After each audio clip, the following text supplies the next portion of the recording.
વેપાર ભાવ મોકલે વેપાર ભાવ બોલાનો ઓર્ડર આવી દીધો 8 ભાવ ચાલશે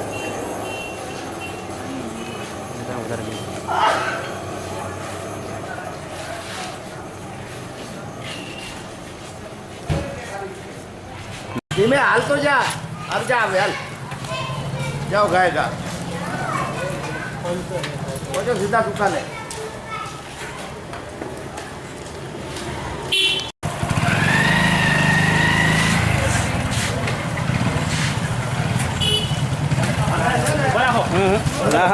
વાંધો નહીં જવા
કાગળ બોલે એ લીઓમાં કેટલા લાંબા છે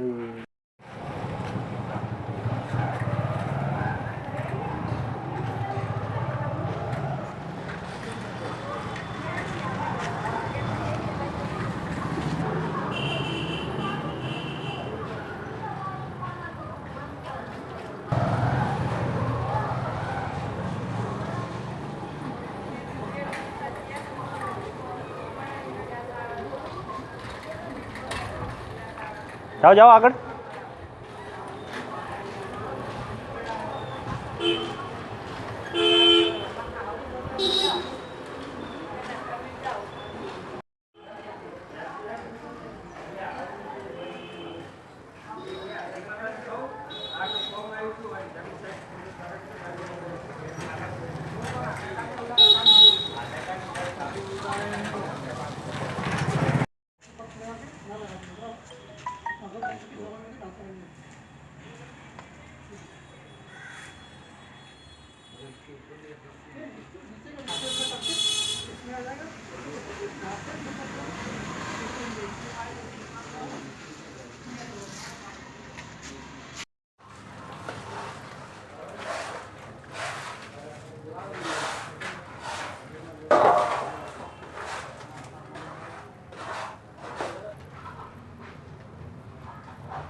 લોકો ખોટા હાથે દેખાય ને પછી એવું.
મારું નામ પ્રફુલ્લ કુમાર મથુદાસ સોની.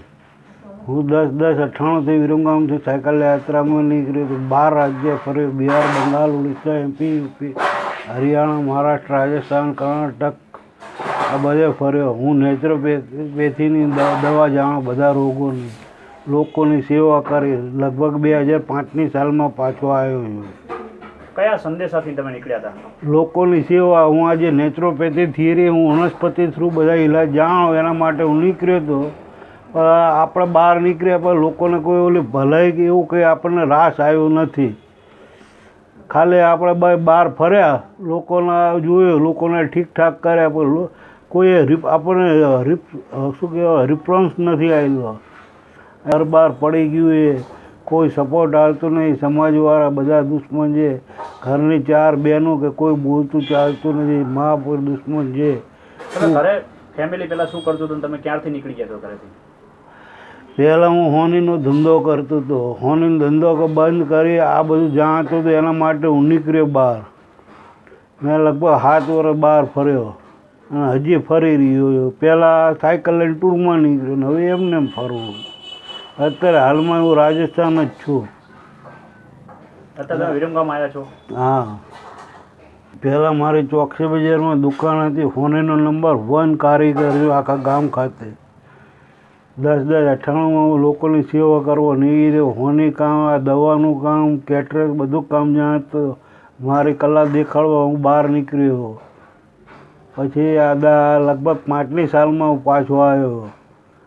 કોઈ પરિવાર બધું છોડી દીધું. ઘર બહાર દુકાન મારું બધું સર્વસ્વ ત્યાગી દીધું. અત્યારે હાલની તારીખમાં મારું ઘર બહાર બધું પડેલું છે. નજરે જોઈ લે, જે લોકોનો વિશ્વાસ ના આવતો નજરે જુએ કે મારી શું પોઝિશન છે. અત્યારે હું હાલમાં અહીંયા ઘર મૂકીને બહાર રહું છું. આ ઘરમાં રહેવાની સગવડ નથી. શું કરવું? મજબૂરી. કેટલા લોકોને તમે દવાઓથી ઠીક કર્યા હશે? હજારો લોકોના કામ કાઢ્યા ગામે ગામ અને હજી હાલમાં કાઢું. કેટલા રાજ્યો ફર્યા છો? 12 રાજ્ય. અને કેટલા વર્ષ બહાર રહ્યા? 7 વર્ષ. 10/98થી 5મી સાલમાં પાછો આવ્યો. કયા કયા રોગોનું આમ જાણ કરતો? હું મસાપથરી, ડાયાબિટીસ ઓલો શું કે કપાસ એ બધા કેટલાય રોગોની દવા કરું, પેટના દુખાવા આ ના બધું. મારું બધું નેચરોપેથિક કામ છે. ડાક્ટરોને બધાથી અલગ જ સિસ્ટમ છે મારે કોઈ નાળી બાળી જોવાની જરૂર નથી. હામાં આવે બોલે એના ઉપર હું કહી દઉં કે આ દવા. અને મારી લાયન્સ ક્લબ ઘણાના મારી પર સર્ટિફિકેટ છે, પણ લોકોનો વિશ્વાસ છે નહીં. શું કરશું? જેને આવું હોય આવે. હવે 58 વર્ષ વટી ગયા છે, હવે વનની બહાર નીકળી ગયા એટલે કંટાળી ગયા. જેને આવું હોય એમ ભગવાનના ભરોસે જીવી રહ્યા છે. લોકોને સમાજને બધાને પ્રમુખને બધાને કંઈક કંઈ ધાયકા કે કંઈક કરો, કોઈ કંઈક કરવા તૈયાર નહીં. એકલાનો ઉપરવાળો હોય. હમણાં પહેરેલા ઘર બાર હોત તો બધા જુઓ સામું, અત્યારે કોઈ આપણે સામું જુઓ ભગવાન સિવાય જોનારું નથી. ટૂંકામાં હું નારાયણ અમૃતલાલ મંદાણી પ્રફુલ્લભાઈને છેલ્લા 15 વર્ષથી ઓળખું છું અને મારા મિત્ર જેવા છે. એમના ફાધર જોડે આપણે ઘર જેવા રિલેશન હતા. અને પ્રફુલ્લભાઈ લગભગ 1998થી સાયકલ યાત્રા પર હતા અને 7 વર્ષ એમણે સાયકલ યાત્રા કરેલી છે અને લગભગ આખું ભારતથી ફરેલા છે. ભારતના લગભગ બધા રાજ્યો ફરેલા છે, બરાબર. અને દેશી ઔષધિમાં બહુ જાણકાર માણસ છે. દેશી ઔષધિનું બહુ એમને જાણ છે.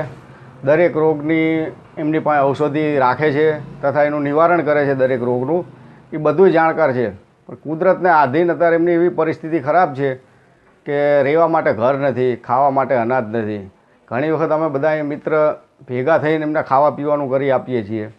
અત્યારે એમની પાસે દવા લાવવાના કે દેશી દવા લાવીને વેચવાના એમની પાસે પૈસા નથી. એમની અત્યારે બહુ દયનીય પરિસ્થિતિ છે. કેટલા વર્ષ બહાર રહ્યા હશે? કેટલા? 7 વર્ષ, લગભગ 7 થી 8 વર્ષથી બહાર રહ્યા છે અને લગભગ આખું ભારત ફરેલા છે. સાયકલ ઉપર સાયકલ પ્રવાસ કરેલો છે અને એ સેવા માટે જ ગયા હતા. સેવા માટે થઈને આજ સુધી એમણે મેરેજ નથી કર્યા કે હું દેશી દવાનો જાણકાર છું ને આની હું લોકો સુધી મદદ કરું. કોઈ રોગ હોય વિના મૂલ્યે કે મટતું હોય, દવાખાનામાં જાઓ તો હજારો રૂપિયા થાય, આમની પાસે આવો તો 100, 200, 500 રૂપિયામાં તમારો મૂળમાંથી દર્દ જતું રહે. એવા જાણકાર માણસ છે, પણ આજ કુદરતને આધીન કે એમની પરિસ્થિતિ ખરાબ છે, એ કંઈ કરી શકે એમ નથી. એટલે એમને મદદની થોડી જરૂર છે.